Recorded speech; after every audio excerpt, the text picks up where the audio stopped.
En el frío y solemne tribunal de Buenos Aires, Elena Vargas permanecía de pie, sola. Sus manos, curtidas por años de trabajo doméstico, se aferraban a su gastado abrigo como si fuera su única armadura contra las miradas acusadoras. No tenía abogado, solo la convicción de su inocencia y un miedo profundo que le helaba los huesos. El aire estaba cargado de tensión, un silencio denso que solo se rompía por el murmullo de los curiosos y la tos impaciente del juez. Elena levantó la vista y sus ojos se encontraron con los de su acusador, el millonario Ricardo Montenegro, cuya expresión de fría certeza era más intimidante que cualquier argumento legal. Frente a ella, Ricardo Montenegro, un magnate inmobiliario de pelo plateado y traje a medida, observaba la escena con una distancia calculada. Para él, esto era un simple trámite, la confirmación de lo que siempre había creído, que la gente de clase baja era inherentemente deshonesta. El fiscal, con voz monótona, presentó la prueba clave, un antiguo y valioso relicario de oro, perteneciente a la difunta esposa de Ricardo, encontrado en la mochila del pequeño hijo de Elena, Mateo. Al escuchar esto, Elena sintió que el suelo desaparecía bajo sus pies. No podía entender cómo había llegado allí, pero la mirada de triunfo de Ricardo le decía que su destino ya estaba sellado. Si te está conmoviendo el inicio de esta historia, suscríbete al canal y déjanos un comentario diciendo desde qué parte del mundo nos estás viendo. La vida de Elena nunca había sido fácil. Viuda desde hacía 5 años, se levantaba cada madrugada para tomar 2 autobuses que la llevaban desde su humilde barrio en las afueras hasta la opulenta zona de Recoleta. Cada día era una batalla por darle a Mateo, su hijo de 10 años, la vida que ella nunca tuvo.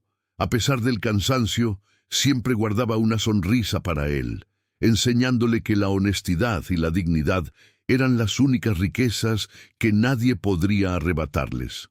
Recordaba con dolor el día en que los policías la sacaron de la mansión Montenegro frente a los ojos aterrorizados de su hijo, tratándola como a una criminal común.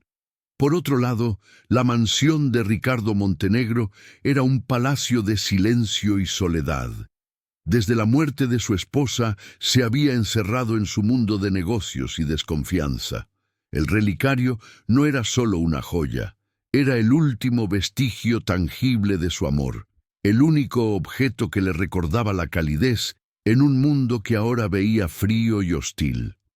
Su dolor se había transformado en una amargura que envenenaba todas sus interacciones, haciéndole incapaz de ver más allá de sus propios prejuicios.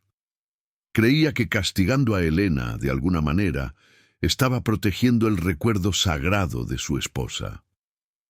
Lo que Ricardo no sabía era la inocente verdad. Días antes, mientras su madre limpiaba la biblioteca, Mateo había visto el relicario sobre el escritorio. Movido por la curiosidad, lo abrió y vio el retrato de una mujer con una sonrisa amable. La misma señora que una vez le había ofrecido una galleta en el jardín. En su soledad de niño que apenas veía a su madre trabajadora, esa imagen le trajo un consuelo inexplicable, sin pensar en el valor del objeto, y solo por el deseo de sentir esa bondad cerca, lo guardó en su bolsillo, un secreto infantil que ahora amenazaba con destruir a su familia. La acusación fue un acto brutal y rápido. Ricardo, al notar la falta del relicario, no dudó un segundo. No hubo preguntas, ni beneficio de la duda. Llamó a la policía y señaló a Elena, su empleada de confianza durante 3 años, como la única culpable posible. Elena suplicó, juró por la vida de su hijo, pero sus palabras se perdieron en la fría indiferencia del millonario. Fue despedida, arrestada y procesada con una celeridad que solo el dinero y la influencia pueden comprar, dejando a Mateo al cuidado temporal de una vecina, confundido y lleno de una culpa que no sabía cómo expresar.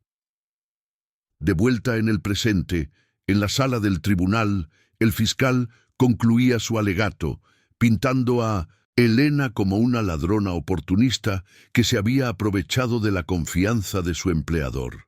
Elena miraba a Mateo, sentado en la última fila, encogido en su asiento. Sus miradas se cruzaron y en los ojos de su hijo vio un tormento que le rompió el corazón. Era una mezcla de miedo, amor y una profunda tristeza que parecía demasiado grande para un niño de su edad. En ese instante, su propia libertad dejó de importarle. Solo quería entender el dolor de su hijo. Mateo sentía el peso de cada palabra del fiscal como un golpe físico. Veía a su madre, la mujer más fuerte y buena que conocía, a punto de ser condenada por su culpa.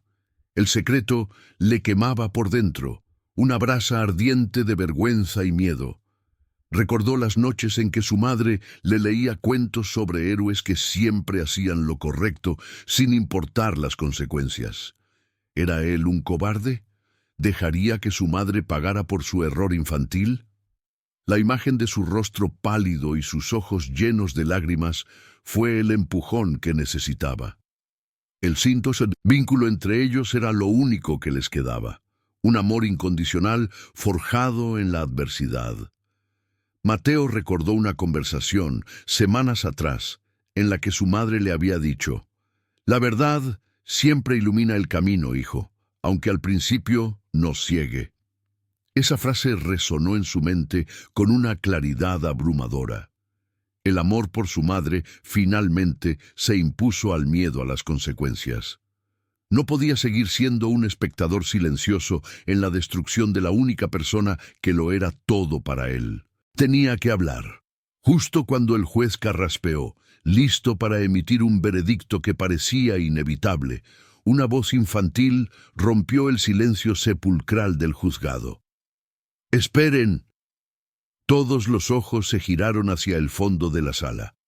Allí, de pie sobre el banco de madera, con el rostro bañado en lágrimas, estaba Mateo. «No fue ella, fui yo». El murmullo se convirtió en un jadeo colectivo. Elena se quedó sin aliento, mirando a su hijo con una mezcla de shock y pavor, sin comprender lo que estaba sucediendo. Mateo, temblando de pies a cabeza, caminó hacia el estrado. Con una voz quebrada pero firme, confesó todo. Explicó que no quería robar, que solo había tomado el relicario para poder ver la cara de la señora buena, porque le recordaba a su propia mamá cuando sonreía. Sacó el objeto de su bolsillo y lo extendió con su mano temblorosa. «Solo quería verlo un ratito, lo siento mucho». El silencio en la sala era total, roto únicamente por los sollozos del niño. La cruda y dolorosa inocencia de su confesión había desarmado a todos. Ricardo Montenegro sintió como si una pared de hielo alrededor de su corazón se hiciera añicos. Las palabras del niño no eran las de un ladrón, sino las de un alma solitaria buscando consuelo. En ese pequeño y aterrorizado niño vio un reflejo de su propia soledad. La amargura que lo había consumido durante años se disolvió, reemplazada por una ola de vergüenza y una empatía que creía perdida para siempre. Se levantó lentamente, con la mirada fija en Mateo, comprendiendo la magnitud de su terrible error. ¿Te está gustando esta historia? Deja un like y suscríbete al canal. Ahora continuamos con el vídeo. Con una voz que apenas pudo controlar, Ricardo se dirigió al juez. «Señoría, ha habido un terrible malentendido. Retiro todos los cargos inmediatamente». Luego, ignorando las miradas atónitas de todos, se acercó a Elena y a su hijo. Se arrodilló frente a Mateo, a su misma altura, y con los ojos llenos de lágrimas, le pidió perdón. Miró a Elena y le ofreció no solo disculpas, sino un nuevo comienzo, un puesto como administradora de su hogar, con un sueldo que cambiaría sus vidas y la promesa de financiar por completo la educación de Mateo hasta la universidad. Meses después, la mansión Montenegro ya no era un lugar silencioso. La risa de Mateo a menudo resonaba en los pasillos mientras le mostraba a Ricardo sus excelentes notas. Elena, con una nueva confianza y serenidad, dirigía el hogar con una eficiencia y calidez que habían devuelto la vida a la casa.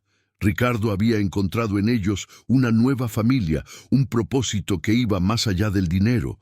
Aprendió que la verdadera riqueza no estaba en los objetos que poseía, sino en la capacidad de perdonar, de conectar y de dar segundas oportunidades, sanando no solo la vida de Elena y Mateo, sino también su propio y solitario corazón. ¿Han hecho algún gesto de bondad que cambió una vida? Dejen un corazoncito si creen que el amor es más poderoso que cualquier riqueza. Suscríbanse para más historias de segundas oportunidades. Comenten, el amor no tiene precio, si ustedes también creen en la bondad humana.